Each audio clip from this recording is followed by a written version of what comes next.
boys, we are at the top 20. So coming in at number 20 is Twister. Yeah. Very different movie, you know? I mean, it's like you don't get many movies about the weather. And it's like you wouldn't expect it to be interesting, but, you know, obviously this is about tornadoes, right? And it was just kind of a glimpse into that world of the storm chasers and, you know, the people that, you know, do this for a living. They track these storms. They literally chase them. They're out in, you know, vehicles and trying to get the best view and, you know, setting up their gear to, you know, study the patterns, the weather patterns. It's like they took something like that and made it into a pretty kick-ass, awesome movie. I mean, Bill Paxton, Helen Hunt, Carrie Elwes, okay? So, I forget her name, but the lady from Lost Boys, she played Star. I'm ashamed I don't remember her real name, but she's in it too, you know? So, yeah, Twister, tornadoes. It's like, you know, when it's something like that, it's like something, you know, the power these things have and what they can do. It's like kind of makes us realize how small we really are when you see like the power and devastation that these tornadoes or, you know, these twisters can do. So yeah, Twister, number 20. Coming in at number 19 is Mobsters. Now, a lot of people may not know this movie, but this is my favorite mobster/gangster movie. Okay? And it's got a great cast. You know, Christian Slater, Patrick Dempsey, Anthony Quinn, Richard Grieco, F. Murray Abraham, okay? And it's about, you know, set back in the, you know, the early 20th century when, you know, bootlegging was a thing, when alcohol was prohibited, right? So they was like, you know, they outlawed alcohol, and so there was like the bootleg business, you know? So it's like, but there's some screenshots on the back, you know? And here's the thing, this, you know, this ain't just these like Christian Slater. These were real people. Like Christian Slater plays Charlie Lucky Luciano, all right, and Patrick Dempsey plays Meyer Lansky, all right. So these were real gangsters. Al Capone is in this movie just briefly at the end. Like the movie's not really about him, but it was like during that time. Okay, I'm gonna say maybe this was before Al Capone came to power. I mean, he was in the thick of it, but, you know, because it shows him in a meeting at the end. But it's really about those four guys, you know. I just love it, Mobsters. And there's a certain scene. If you check this movie out, you'll know what I'm talking about when I say this. And if you have seen it, then you may know. But the number 5, okay. Whenever I hear the number 5, I think of this movie because of this particular scene. This guy, he stresses the number 5 and just the way he does it. It was just memorable, right? You don't like yourself much, do you? 200! 5. Come on, say it. 5! Alright, 5! So yeah, but anyways, if you like gangster movies, like, you know, The Godfather, Scarface, Casino even, check out Mobsters. I love it. So yeah, Mobsters is number 19. Number 18 is The Long Kiss Goodnight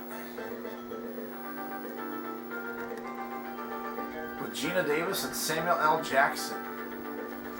Pretty good action movie. You wouldn't expect it with those two, right? Especially Gina Davis is the lead. So basically she is a spy who had amnesia and forgot she was a spy, but then it starts to come back to her, and so therefore she basically her old life finds her, and it's like, yes, this is who you are, because, you know, basically she made enemies and people was after her and wanted to kill her, and so therefore there you go, there the action starts, right? So pretty good action movie, solid. And you wouldn't expect that, especially, like, you know, coming from, like, like Gina. When people think Gina Davis, they think Beetlejuice. They think Thelma and Louise, right? So, but yeah, this was a very, very different movie for her. And Samuel L. Jackson, you know, he's solid as always. So, The Long Kiss Goodnight. Check it out. But it comes in at number 18 on my list, on my top 100. Number 17 is Back to the Future. The first one, right? The original. I mean, yeah, the sequel was in my top 100. I've already, shared that, and that was great. I love that one too, but still, the first one's the best. You know, that's where it starts out. Marty McFly, Doc Brown, you know, Michael J. Fox and Christopher Lloyd. They had good chemistry. They was almost like, you know, Mr. Miyagi and Daniel in the Karate Kid. They had chemistry on that level. So yeah, and if you love time travel, I mean, if you haven't seen this, you've probably been under a rock, I guess, because, you know, this is a very famous, iconic movie. But if you haven't seen it, check it out. And if you have seen it, if you're like me, you'll probably enjoy watching it again from time to time. Number 16, The Terminator. Schwarzenegger, right? There's the classic look where he's got his 45 long slide with laser sighting. There's some great pictures on the back, screenshots. Also starring Michael Biehn and Lyndall Hamilton. Also, you know, time travel is involved, but you know, so basically it's a time sci-fi action movie with time travel elements in it. Makes you think, you know. It's like, but yeah, Arnold Schwarzenegger is the unstoppable T-800 Model 101, right? And this is also considered like almost like a horror movie, an action sci-fi horror movie, because of Arnold and how brutal he is, and his just how unrelenting he is. You know, he's on a mission. He has a mission to complete, and anybody gets in his way, he's gonna pretty much take you out. So, yeah, there is a horror aspect to this movie, which is cool. It kind of, you know, sets it apart, even from the sequel, right? Because the sequel was, you know, pretty much just straight up action sci-fi. But anyways, the Terminator, number 16. I'll be back. Number 15, Rocky IV. So this came out when I was 10 years old, you know, so I saw this at the theaters, so you can imagine a 10-year-old going into the theater and then Rocky facing his most intimidating, most dangerous opponent to date, with Ivan Drago. He was the Russian, okay. And I'm not going to give any spoilers, okay, because I don't do that.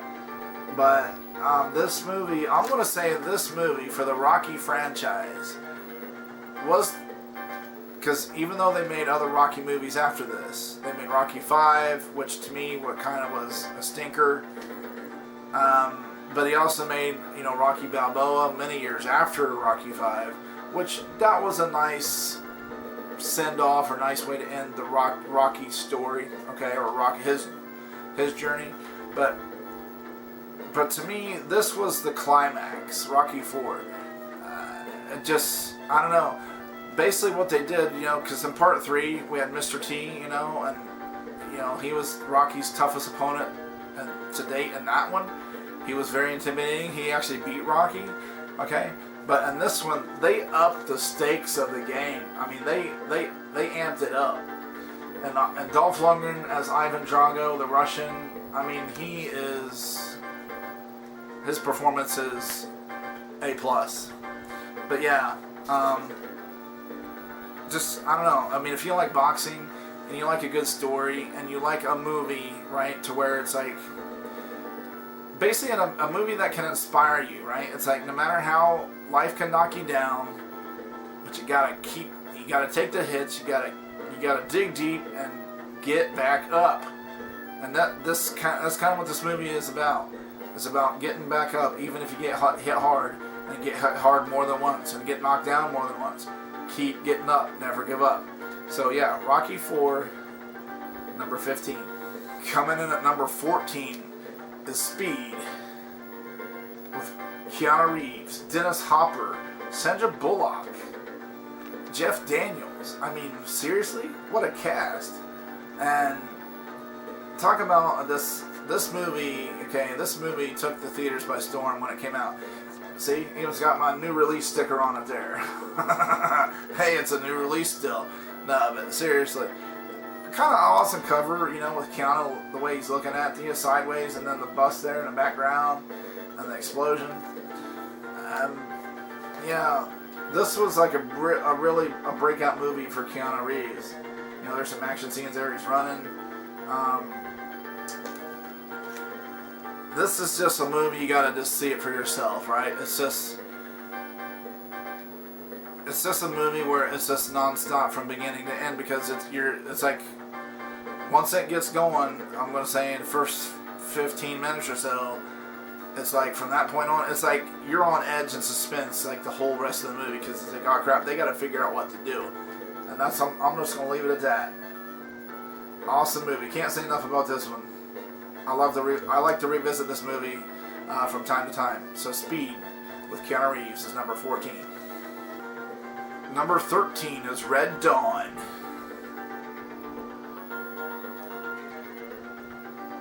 (1984) when this one came out. Okay, this is like the classic cover. That's a classic MGM with the silver, right? I don't know if you can see that. But with that silver box, that silver at the top. And then on the back, we just have the one still shot of the Russian troops in front of a McDonald's. At the time, this movie is basically the United States gets invaded. Something, it's like, whoa, really? So it kind of puts you in. So like, it follows these high school kids, and they're in the middle of class, where you can see those parachutes, right? They're in class when these paratroopers are coming down from the sky, and there's like, what in the world? We're in the middle. This is an invasion. The Russians and then the Cubans invaded the United States. It's basically World War III. So you basically put yourself in the shoes of these kids who have to go into survival mode and fight for their lives, because we just got invaded by the Russians and the Cubans, right? So, and also awesome cast: Patrick Swayze, C. Thomas Howell, also Jennifer Grey. All right, but yeah, good cast. Powers Booth also. Powers Booth is in it. So that's a good cast. It's a good story. There's good music. It's just like, man, what would you do, right? If you had to go in survival mode, right? When things get real, even today, it's like, yeah, you'd have to put your smartphone down, get a gun, It's like, it's on. You're going to have to fight or either be killed or be captured. So yeah, Red Dawn, number 13. Love that artwork. The sun there. It's like the early hours. Great artwork. So coming in at number 12 is Rambo: First Blood Part 2. Yes, I love me some action movies. Okay, there's Sylvester Stallone. Also, Richard Crenna returns, and this one also is Colonel Troutman. Yeah, it's just, this is a movie where it's just, you want some action, adventure, war type setting, where he goes over to these other countries and he's like fighting for his life. He's set on a mission, but it kind of, things kind of go off the rails, and he's like left there alone to fend for himself. So it's like, and even our own people abandon him there. We renege on our what we told him we would do. Okay, so this is an awesome sequel and a follow-up to First Blood. So yes, I actually like this. This is my favorite Rambo movie. I like it better than First Blood. and better than Part 3, even though I like Part 3 a lot too. But I don't know, for some reason this one's got the edge on all the Rambo movies. So yeah, Rambo First Blood Part 2 comes in at number 12. And number 11, John Carpenter's masterpiece, Halloween. Right? Jamie Lee Curtis, this was her breakout movie. Okay? And this was a breakout movie for slashers. This was a very low budget movie. And it made, it just took everybody by surprise. It's like they made that kind of a low budget movie, got that kind of response. It's like, so that just goes to show you, you don't have to spend a lot of money to make a good movie, right? But yeah, classic, eerie movie with the music, especially the music. Now, if you turn this up, if you turn the volume down or mute it, if you put it on mute where you can't hear no sound or music, it ain't the same. It ain't the same movie. Don't have the same effect. But if you turn that music up where you can hear that creepy, eerie music and then the sound effects, makes a big difference. Yeah, this one don't have that greatest screenshots on the back. It's got a little thing there, Jamie Lee Curtis, and there's the girl in the bed with the tombstone, and then there's the pumpkin. But yeah, the original Halloween, my favorite slasher movie, comes in at number 11.